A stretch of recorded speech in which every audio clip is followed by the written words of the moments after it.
Hello everyone, welcome back to the smart exam. मित्रांनो, आजच्या व्हिडिओमध्ये आपण नोंदणी व मुद्रांक विभाग भरती 2025 मध्ये जे शिपाई पद आहे त्या शिपाई पदाच्या भरतीवर फोकस करून आपण सामान्य ज्ञानाचे महत्त्वाचे प्रश्न अभ्यासणार आहे. आणि या सिरीज मधील हा 5वा व्हिडिओ आहे. मित्रांनो, चला तर वेळ न घालवता हा अति महत्त्वाचा व्हिडिओ स्टार्ट करू. पहा पहिला प्रश्न, आणि यापूर्वीचे व्हिडिओ पाहिले नसतील तर त्याची लिंक डिस्क्रिप्शन बॉक्समध्ये आहे, तिथे जाऊन ते व्हिडिओ तुम्ही नक्की पहा. ओके. आणि या व्हिडिओमध्ये काय काय आपण पाहणार आहे मित्रांनो, तर या व्हिडिओमध्ये आज आपण महत्त्वाचे क्रांतिकारक, समाज सुधारक आणि जे पंचायत राज आहे पॉलिटीमधील ते पंचायत राज त्या संबंधीचे महत्त्वाचे प्रश्न अभ्यासणार आहे. ओके, हे लक्षात घ्या. आणि महत्त्वाच्या चळवळी देखील आपण पाहणार आहे, त्यामुळे व्हिडिओ शेवटपर्यंत पहा. ओके, पहा आता. भारताचे पितामह, grand old man of India असे कोणाला म्हटले जाते? पहा, भारताचे पितामह, grand old man of India असे दादाभाई नौरोजी यांना म्हटलं जातं. ओके, योग्य उत्तर आहे पर्याय क्रमांक 2, दादाभाई नौरोजी. ओके, दादाभाई नौरोजी यांना grand old man of India म्हणजेच भारताचे पितामह असं गौरवाने संबोधलं जातं. ओके, त्यांचा जन्म कधी झाला होता? त्यांचा जन्म 4 सप्टेंबर 1825 मध्ये नवसारी, गुजरात. ओके, या ठिकाणी त्यांचा जन्म झाला होता, हे लक्षात ठेवा. आणि पारशी कुटुंबामध्ये यांचा जन्म झाला होता. आणि त्यांनी काय काय महत्त्वाची कामं केली होती ते देखील मी तुम्हाला सांगणार आहे. ओके, 1852 मध्ये त्यांनी Bombay association, okay, Bombay association या संस्थेच्या स्थापनेत पुढाकार घेतला होता. तसेच त्यांचा 1853 मध्ये एल्फिन्स्टन कॉलेज, या एल्फिन्स्टन कॉलेजचे ते पहिले भारतीय प्राध्यापक, ओके, भारतीय प्राध्यापक बनले होते, हे लक्षात ठेवा. आणि एल्फिन्स्टन कॉलेज कुठे आहे? ते आहे मुंबईमध्ये. ओके, त्यानंतर 1861 मध्ये त्यांनी काय केलं होतं तर रास्त गोफ्तार, ओके, रास्त गोफ्तार हे साप्ताहिक सुरू केलं होतं. ओके, आणि त्यानंतर ते 3 वेळा भारतीय राष्ट्रीय काँग्रेसचे अध्यक्ष देखील राहिले होते, हे लक्षात ठेवा. आणि विचारलं जातं, हे लक्षात ठेवा मित्रांनो, कारण 1886, त्यानंतर 1893 आणि 1906 या 3 वेळा ते भारतीय राष्ट्रीय काँग्रेसचे अध्यक्ष राहिले होते.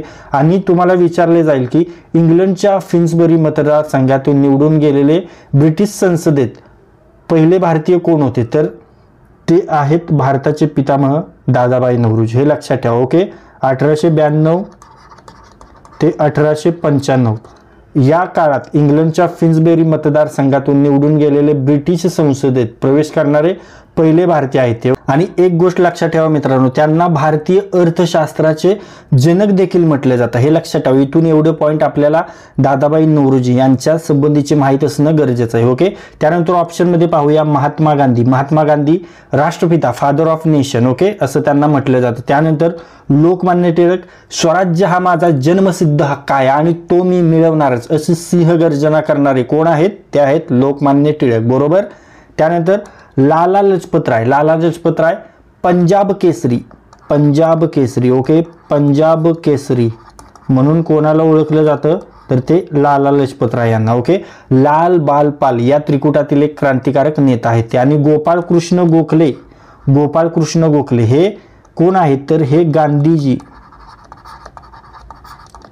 गांधीजींचे राजकीय गुरु.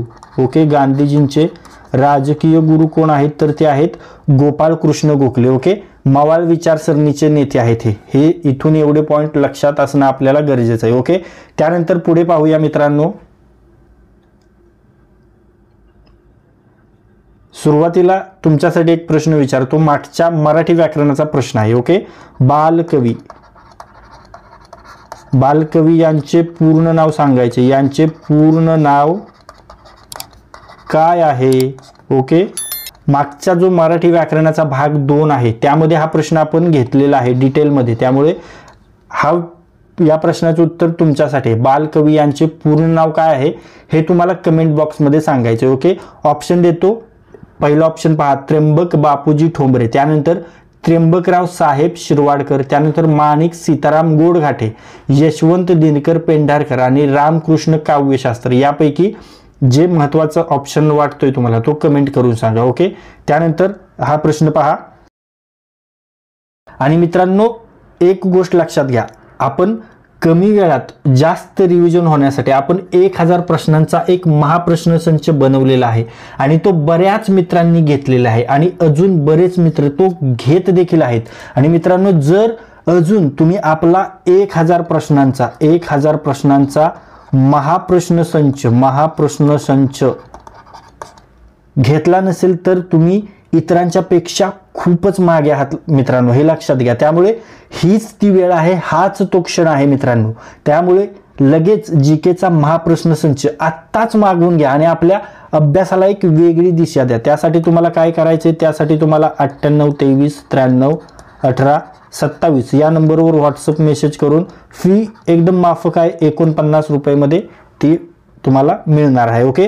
त्यानंतर इथे पहा, जाती निर्मूलनासंदर्भात एक गाव एक पाणवठा ही चळवळ कोणी सुरू केली, तर ही जी चळवळ आहे ती बाबा आढाव यांनी सुरू केली. योग्य उत्तर पर्याय क्रमांक 1 बाबा आढाव. ओके. आणि बाबा आढाव यांच्याबद्दल थोडक्यात माहिती देतो. 1970च्या दशकात पुण्यात डॉक्टर बाबा आढाव हे नगरसेवक होते. ते समाजवादी पक्षाशी जोडले गेलेले होते, हे लक्षात ठेवा. आणि रिक्षा पंचायतीचे ते नेते होते. ओके. आणि यांनीच सामाजिक समतेसाठी एक गाव एक पाणवठा ही मोहीम राबवली होती. आणि या मोहिमेचा उद्देश काय, तर स्पृश्य अस्पृश्यतेचा भेद नष्ट करून समानता प्रस्थापित करणे. यामध्ये गावात एकच पाणवठा म्हणजे विहीर किंवा हौद असं सर्व जातींसाठी खुलं ठेवण्याचा आग्रह होता. ओके. त्यानंतर ऑप्शनमध्ये पाहूया बाबा आमटे. बाबा आमटे देखील महत्त्वाचे व्यक्ती आहेत, IBPS यांच्यावर प्रश्न विचारतच. त्यांनी कुष्ठरोगांसाठी कार्य केले. ओके. कुष्ठरोगांसाठी यांनी कार्य केले. काय केले, तर आनंदवन वसवलं होतं. ओके. हे लक्षात ठेवा. त्यानंतर सेनापती बापट मुळशी सत्याग्रह, बरोबर, मुळशी सत्याग्रह हा देखील IBPSचा महत्त्वाचा प्रश्न आहे. त्यानंतर विनोबा भावे हा देखील महत्त्वाचा प्रश्न आहे. भूदान चळवळीचे नेते. ओके. भूदान चळवळ. आणि तुम्हाला म्हटलं की वैयक्तिक सत्याग्रह पहिला कोणी केला, तर तो देखील विनोबा भावे यांनीच केला. महत्त्वाचे पॉईंट सांगतोय, हा मी असाच पर्याय घेतलेला आहे. हे वि. स. खांडेकर यांच्या समकालीन साहित्यिक आहेत. ओके. त्यानंतर पुढे पाहूया मित्रांनो, तुमच्यासाठी एक आनंदाची बातमी आहे. आपण आता फर्स्ट टाइम मी अनाउन्समेंट करतो, हे लक्षात ठेवा. आपल्या बरेच मित्र मला व्हॉट्सअपवर आपल्या यूट्यूब चॅनलच्या कमेंटमध्ये रिक्वेस्ट करतायत की सर आपल्या नोंदणी व मुद्रांक विभागाचं जे शिपाई पद आहे त्या शिपाई पदावर 10वी लेवलची एक टेस्ट सिरीज चालू करा. म्हणून तुमच्या आग्रहास्तव आपण ती टेस्ट सिरीज चालू करतोय. टोटल 7 टेस्ट देणार आहे. त्यामध्ये आपण टोटल 7 टेस्ट आणि दर संडेला ती टेस्ट असेल, हे लक्षात ठेवा. दर संडेला ती टेस्ट असेल. 7 टेस्ट आपण देणार आहे. फुल लेंथ टेस्ट आहेत. ओके. फुल लेंथ टेस्ट आहेत. त्यामध्ये इंग्लिश, मराठी, मॅथ्स, रिझनिंग आणि GKGS म्हणजे सामान्य ज्ञान, इंग्लिश ग्रामर, मराठी व्याकरण याचा समावेश असेल. ओके. त्यासाठी तुम्हाला 98 23 93 18 27 या नंबरवर व्हॉट्सअप मेसेज करून त्याबद्दलची माहिती घ्यायची. ओके. चला आता पहा, राष्ट्रीय मतदान दिन दरवर्षी कोणत्या दिवशी साजरा केला जातो? राष्ट्रीय मतदान दिन दरवर्षी 25 जानेवारीला साजरा केला जातो. योग्य उत्तर पर्याय क्रमांक 1 25 जानेवारी. ओके. का, तर 25 जानेवारीलाच 25 जानेवारी 1950 हे लक्षात घ्या. का साजरा केला जातो? 25 जानेवारी 1950लाच भारतीय निवडणूक आयोगाची स्थापना झाली होती. ओके. म्हणून हा दिवस राष्ट्रीय मतदान दिन, ओके, नॅशनल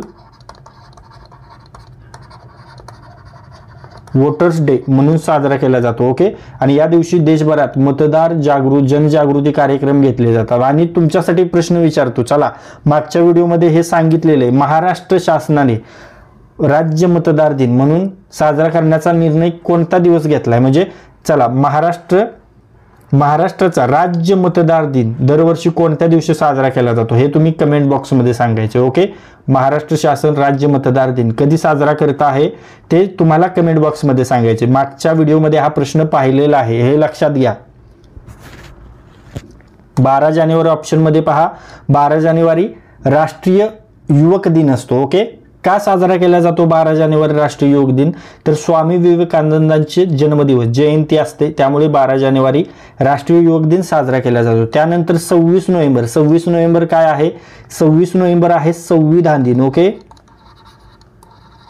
संविधान दिन. पहा, एकदम आपण प्रत्येक प्रश्नापासून तुम्हाला काही ना काही माहिती देणार आहे. ऑप्शन पासून जी माहिती मला माहित आहे ती माहिती सर्व मी तुम्हाला देणार आहे. कोणतीही माहिती माझ्याजवळ राखून नाही ठेवणार आणि अशाच पद्धतीची मी टेस्ट सिरीज तुमच्यासाठी बनवणार आहे. आपली टीम त्यासाठी, म्हणजे आता आपली टीम कशासाठी, जे एमपीएससीचं डिस्क्रिप्टिव्ह पॅटर्न आहे त्यामध्ये सर्व बिझी होती, तरी पण एवढे मेसेज येत आहेत म्हणून आपण त्यासाठी आता टेस्ट सिरीजमध्ये चालू करण्याचा लक्षात घेतले. ओके, त्यानंतर पहा 26 जानेवारी काय आहे? Republic day. बरोबर, रिपब्लिक डे म्हणजेच भारत 26 जानेवारीला प्रजासत्ताक दिन साजरा करतो.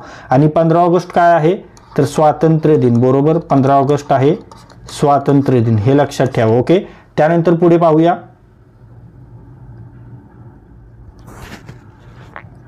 महाराष्ट्र विधानसभेतील सदस्यांची संख्या किती आहे? पहा, हा देखील महत्त्वाचा प्रश्न आहे मित्रांनो. व्हिडिओला लगेच लाईक करायचंय, लगेच, अजिबात थांबायचं नाही. मागच्या प्रश्नामध्ये मी तुम्हाला विचारलं होतं महाराष्ट्र शासन राज्य मतदार दिन. ओके, राज्य मतदार दिन. तुम्ही म्हणाल तसेच कसे सोडून गेले सर? तर तो 1 जुलैला साजरा केला जातो. ओके, 1 जुलैला राज्य मतदार दिन साजरा केला जातो, हे लक्षात ठेवा. महाराष्ट्र विधानसभेतील सदस्यांची संख्या किती आहे?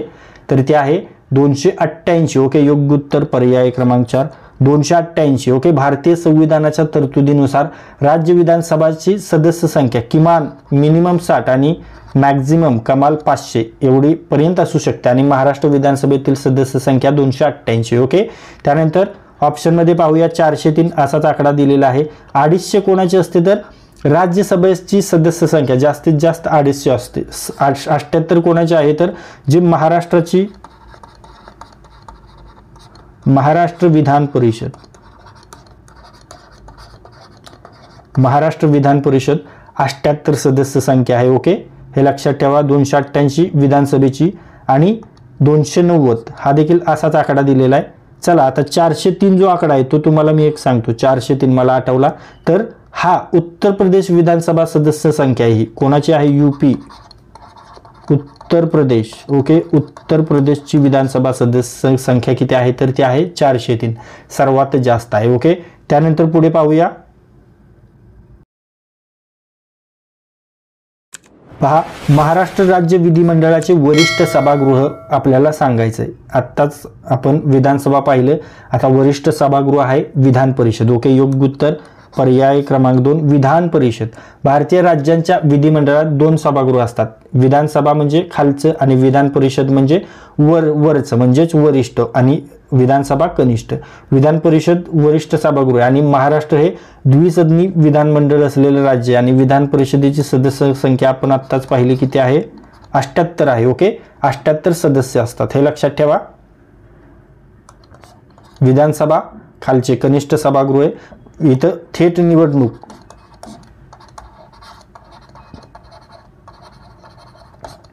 थेट निवडणुकीतून निवडून आलेले सदस्य असतात. ओके, त्यानंतर राजभवन काय आहे?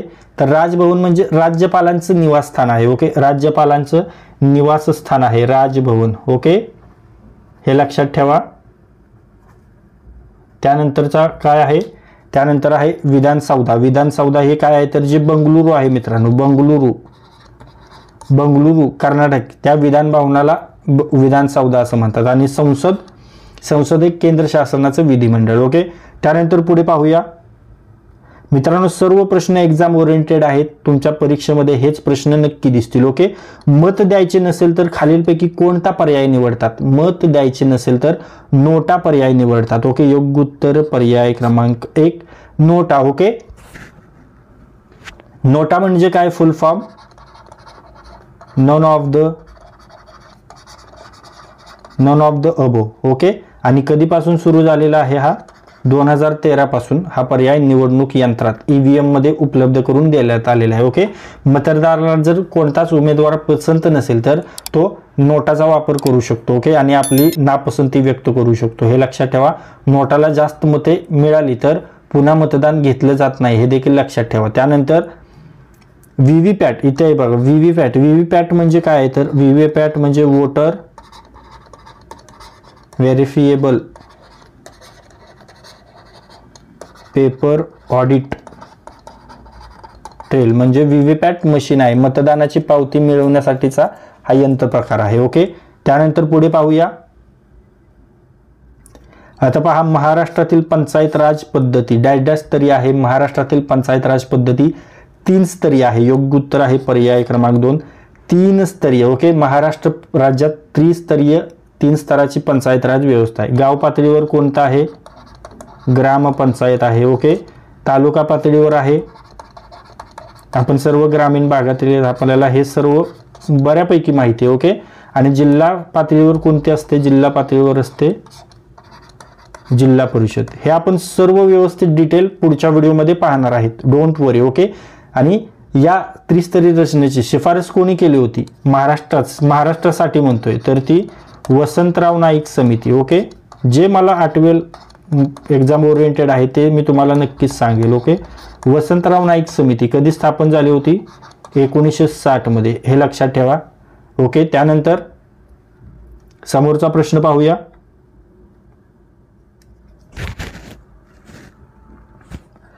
इंग्लंडमध्ये मायकल ओडवायरचा खून कोणी केला? इंग्लंडमध्ये मायकल ओडवायरचा खून सरदार उधम सिंग यांनी केला. ओके, योग्य उत्तर आहे पर्याय क्रमांक 2, सरदार उधम सिंग. ओके, आता पहा कधी केलेला आहे तर 13 मार्च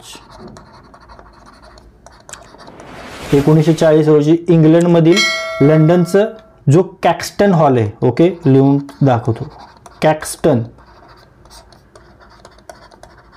कॅक्स्टन हॉल येथे सरदार उधम सिंग यांनी मायकल ओडवायरला गोळ्या झाडून त्यांचा खून केला होता. ओके, तर का केला होता तर 1919च्या जालियनवाला बाग हत्याकांडाचा बदला म्हणून. ओके, कारण ओडवायर पंजाबचा काऊन होता, त्यावेळी पंजाबचा लेफ्टनंट होता आणि त्याने जनरल डायरच्या गोळीबाराचं समर्थन केलं होतं, हे लक्षात ठेवा.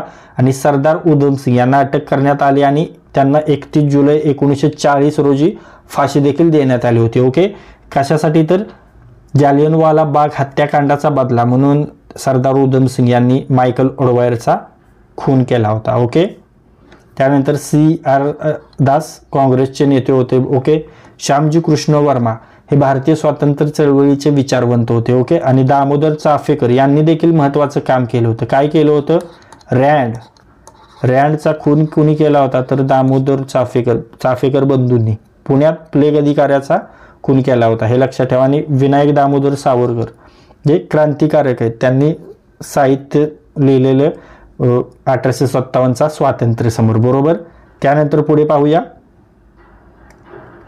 महाराष्ट्रातील जिल्हा परिषद व पंचायत समिती कायदा कोणत्या समितीच्या शिफारशीवर अस्तित्वात आलेला आहे तर ती समिती आहे वसंतराव नाईक समिती. आत्ताच याबद्दल मी तुम्हाला माहिती सांगितली. ओके, चला ऑप्शन ते आलेले नाही आहेत, मी इथं लिहून दाखवतो, प्रिंटिंग मिस्टेक. वसंतराव नाईक समिती. ओके, कधीची आहे ही? 1960ची समिती आहे, हे लक्षात ठेवा. त्यांच्या शिफारशीनुसार 1962 मध्ये ZP जिल्हा परिषद आणि पंचायत समिती कायदा अस्तित्वात आला आणि त्यानुसार जिल्हा परिषद व पंचायत समितीची स्थापना झाली आणि या कायद्याने महाराष्ट्रात पंचायत राज अधिकृतपणे लागू झाला असं आपण म्हणू शकतो. ओके, त्यानंतर पुढे पाहूया.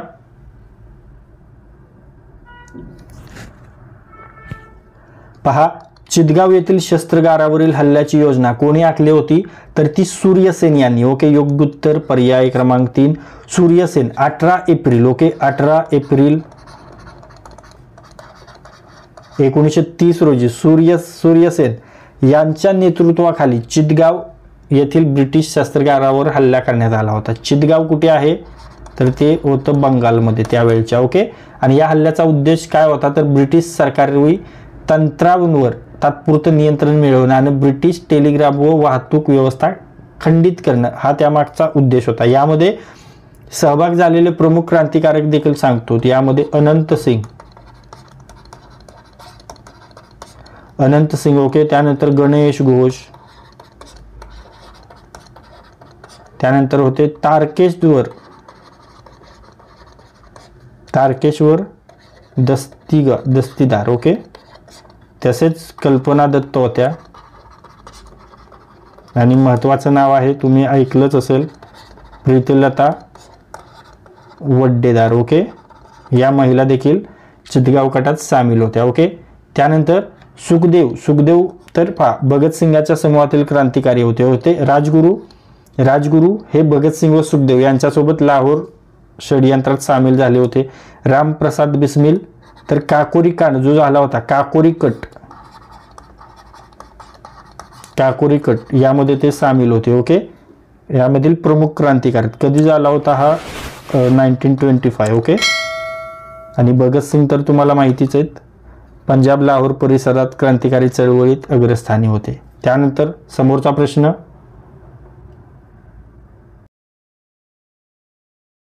पहा सर कर्झन वायली या ब्रिटिश अधिकाऱ्याची हत्या करणाऱ्या क्रांतिकारकाचं नाव काय आहे?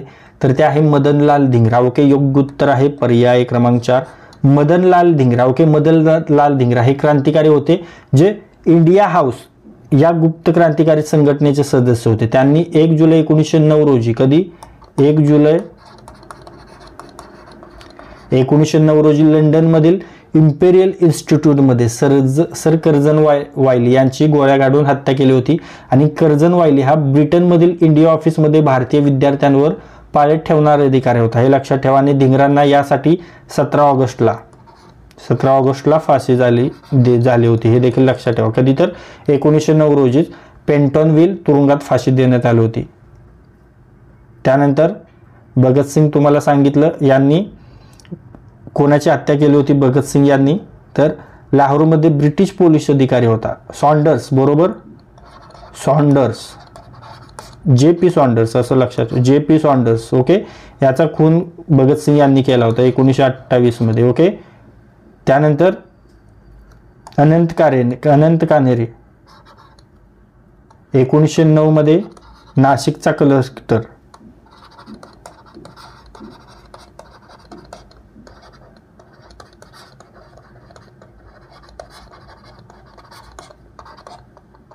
नाशिकचा जिल्हाधिकारी जॅक्सन याचा खून केला होता कोणी? अनंत कान्हेरे यांनी. ओके. त्यानंतर पहा चंद्रशेखर आझाद हे क्रांतिकारी होते. ओके. पण त्यांनी भगतसिंग राजगुरू यांच्यासोबत स्वातंत्र्य संग्रामात भाग घेतला होता. ओके. आणि विनायक दामोदर सावरकर यांनी 1857 स्वातंत्र्य युद्ध या ग्रंथाच्या माध्यमातून स्वातंत्र्य चळवळीस बौद्धिक आधार दिला होता. ओके. त्यानंतर पुढे पाहूया.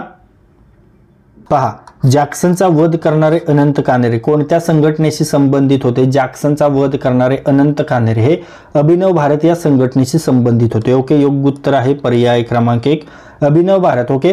अनंत लक्ष्मण कान्हेरे हे अभिनव भारत या क्रांतिकारी संघटनेचे सदस्य होते. त्यांनी 21 डिसेंबर 1909 रोजी नाशिकमध्ये कलेक्टर जॅक्सन याचा वध केला होता. आणि जॅक्सन यांनी हा वध का केला होता? तर बाबाराव सावरकर यांना अंदमानात काळ्या पाण्याची शिक्षा दिली होती, याचा राग मनात घेऊन त्यांनी जॅक्सनचा वध केला होता. ओके. आणि या अन्यायाच्या विरोधात नाशिकच्या विजयानंद थिएटरमध्ये अनंत कान्हेरे यांनी गोळ्या झाडून जॅक्सनचा वध केला होता. ओके. आणि अनंत कान्हेरे यांना त्यांच्या सहकाऱ्यांसाठी अटक केली आणि फाशी देण्यात आली. ओके. त्यानंतर अनुशीलन समिती पहा ही बंगालमध्ये कार्यरत क्रांतिकारी संघटना होती. यामध्ये खुदिराम बोस. ओके. महत्वाचे नेते आहेत खुदिराम बोस, तसेच प्रफुल्लचंद्र. ओके. प्रफुल्लचंद्र चाकी हे चे सदस्य होते. भवानी मंदिर ही संघटना अरविंद घोष यांनी स्थापन केलेली होती. इंडिया हाऊस ही लंडनमधील क्रांतिकारी संघटना होती आणि इथेच मदनलाल धिंगरा कार्यरत होते, हे लक्षात ठेवा. त्यानंतर पुढे पाहूया. स्वतंत्र मजूर पक्षाची स्थापना खालीलपैकी कोणी केली? स्वतंत्र मजूर पक्षाची स्थापना केलेली आहे डॉक्टर बाबासाहेब आंबेडकर यांनी. योग्य उत्तर आहे पर्याय क्रमांक 1 डॉक्टर बाबासाहेब आंबेडकर. कधी केली होती? 15 ऑगस्ट. ओके.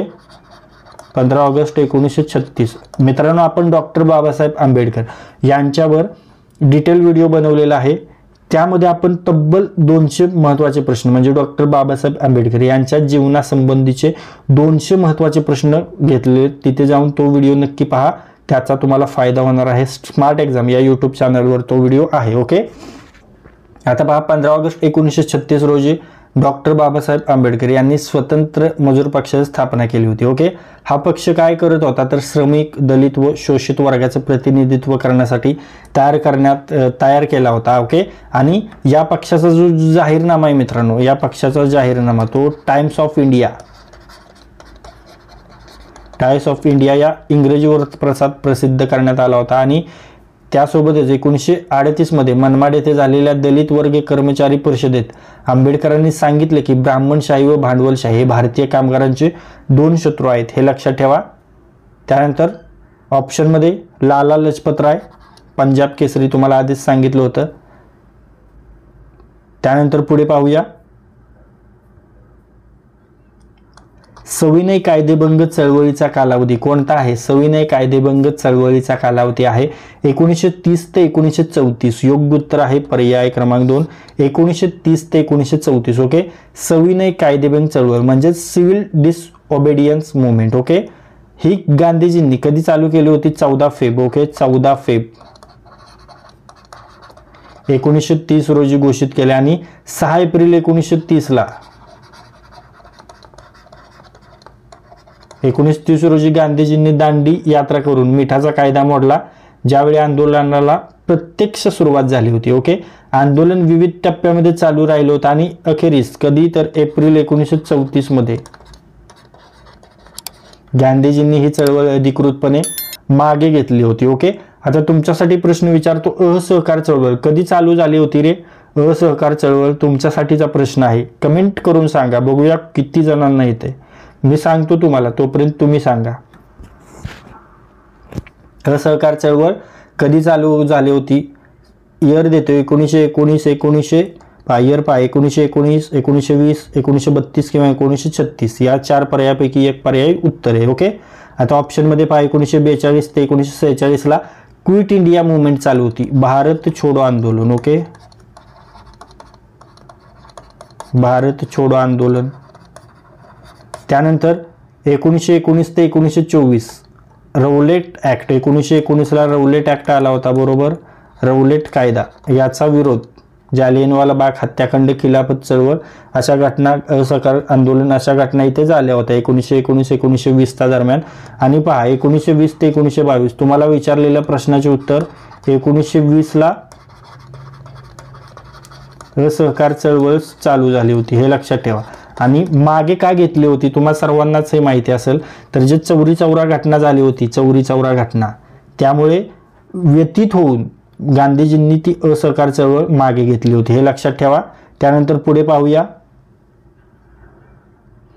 पहा, द्विभाषिक मुंबई राज्याची स्थापना कोणत्या दिवशी झाली? द्विभाषिक मुंबई राज्याची स्थापना 1 नोव्हेंबर 1956 मध्ये झाली. योग्य उत्तर आहे पर्याय क्रमांक 2, 1 नोव्हेंबर 1956. ओके, हे लक्षात ठेवा, 1 नोव्हेंबर 1956 रोजी द्विभाषिक मुंबई राज्याची स्थापना झाली. या राज्यात मराठी आणि गुजराती भाषिक लोकसंख्या होती, म्हणूनच याला द्विभाषिक राज्य म्हटलं गेलं. आणि 7 ऑगस्ट 1956 रोजी संसदेने याला कायदा म्हणून संमत केला. आणि पहिले मुख्यमंत्री कोण होते द्विभाषिक मुंबई राज्याचे?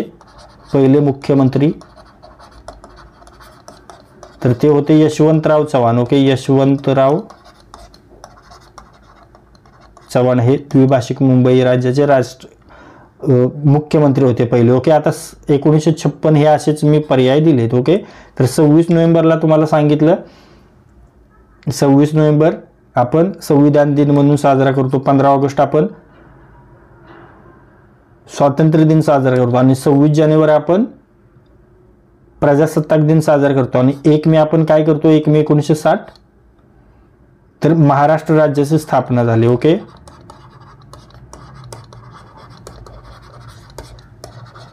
आणि कालच आपण 1 मेला महाराष्ट्र दिन देखील साजरा केलेला आहे. 1 मे 1960 रोजी द्विभाषिक राज्याचं विभाजन झालं होतं आणि स्वतंत्र महाराष्ट्र आणि गुजरात राज्यांची स्थापना झाली होती, हे लक्षात ठेवा. ओके, आणि मित्रांनो आणखीन एकदा सूचना देतो, अजून तुम्ही आपला 1000 प्रश्नांचा महाप्रश्न संच जर घेतला नसेल तर तो तुम्ही नक्की घ्या, कारण जर तो तुम्ही नसेल घेतला तर तुम्ही इतरांपेक्षा खूप मागे चालत आहात, हे लक्षात घ्या. त्यामुळे हीच ती वेळ आहे, हाच तो क्षण आहे. लगेच जीकेचा महाप्रश्न संच आत्ताच मागवून घ्या आणि आपल्या अभ्यासाला एक वेगळी दिशा द्या. त्यासाठी तुम्हाला 98 23 93 18 27 या नंबरवर व्हॉट्सअप मेसेज करायचा आहे, कॉल नाही करायचा. आणि यासाठी फक्त 49 रुपये इतकी माफक फी आपण ठेवली, हे लक्षात ठेवा. आणि जी आपली टेस्ट सिरीज आहे त्याला टेस्ट सिरीजसाठी आपण 199 रुपये, एकदम 199, खूप कमी फी आहे. 7 टेस्ट आपण घेणार आहे, हे लक्षात घ्या. ओके. त्यानंतर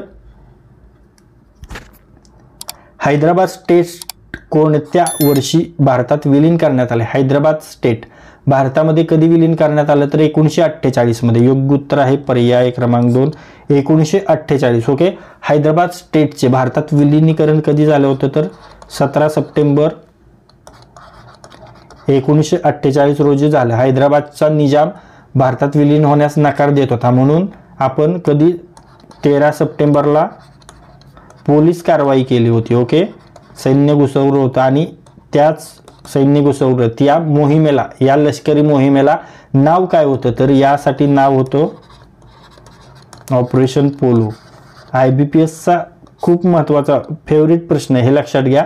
ऑपरेशन पोलो हा परीक्षेमध्ये तुम्हाला येणारच आहे. हा ऑपरेशन पोलो कोणतं संस्थान भारतात विलीन करण्यासाठी भारत सरकारने राबवलं होतं? ओके. किंवा असाच प्रश्न येतो, हे लक्षात घ्या. किंवा हैदराबाद संस्थान भारतात विलीन करण्यासाठी भारत सरकारने कोणतं ऑपरेशन राबवलं होतं, तेव्हा तुम्हाला उत्तर द्यायचं आहे ऑपरेशन पोलो. ओके. आणि 13 सप्टेंबर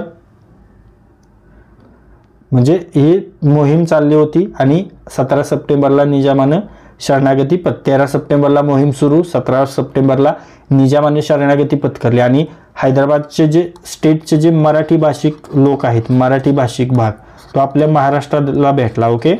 महाराष्ट्राला भेटला. आणि जो तेलुगू भाषिक भाग आहे, तेलुगू भाषिक भाग, तो आंध्र प्रदेशला मिळाला, हे लक्षात ठेवा. त्यानंतर 1947 आपल्याला माहिती आहे भारत स्वतंत्र झाला. ओके.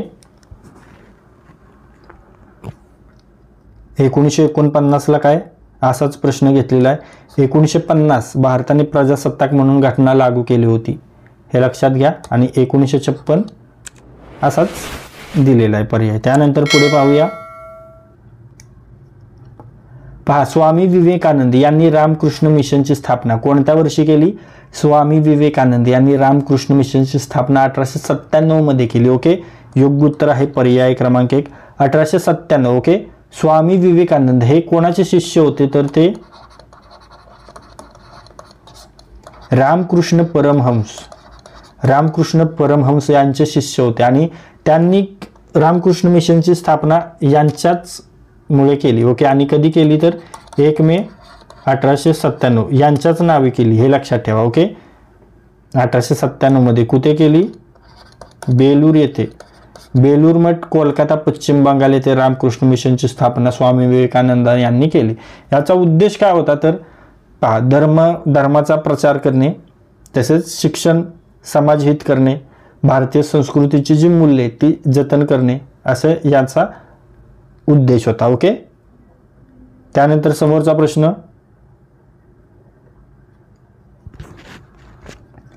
पहा. 3 मे 1939 रोजी सुभाषचंद्र बोस यांनी पुरोगामी विचारसरणीच्या कोणत्या पक्षाची स्थापना केली? कधी विचारलंय? 3 मे 1939 साल नीट लक्षात ठेवा. तर ते आहे फॉरवर्ड ब्लॉक. ओके. योग्य उत्तर आहे पर्याय क्रमांक 3, फॉरवर्ड ब्लॉक या पक्षाची त्यांनी स्थापना केली होती. ओके. तर या संबंधी थोडी माहिती देतो. सुभाषचंद्र बोस यांनी काँग्रेसचे जे अध्यक्षपद आहे त्यावरून राजीनामा दिला होता आणि 3 मे 1939ला फॉरवर्ड ब्लॉक या पक्षाची स्थापना केली होती. यामध्ये उद्देश काय तर स्वातंत्र्य लढ्याला अधिक तीव्र वळण देणं आणि क्रांतिकारी दिशा देणं यामागचा या फॉरवर्ड ब्लॉक पक्षाचा उद्देश होता. ओके. आणि त्यांनी काँग्रेसमध्ये राहून स्वतंत्र विचार मांडण्यासाठी या पक्षाची स्थापना केली होती, हे लक्षात ठेवा. आणि फॉरवर्ड ब्लॉकने ब्रिटिश साम्राज्यवाद विरोधात थेट लढा देण्याचा अजेंडा मांडला होता. त्यानंतर ऑप्शनमध्ये सोशलिस्ट पार्टी, तर हा पक्ष 1948 मध्ये राम मनोहर लोहिया आणि जयप्रकाश नारायण यांनी स्थापन केला होता. त्यानंतर आझाद हिंद सेना म्हणजेच इंडियन नॅशनल आर्मी हिची स्थापना 1943 मध्ये झाली होती. कुठे झाली होती? सिंगापूर. हा खूप महत्त्वाचा प्रश्न आहे, हा देखील येतोच, हे लक्षात ठेवा.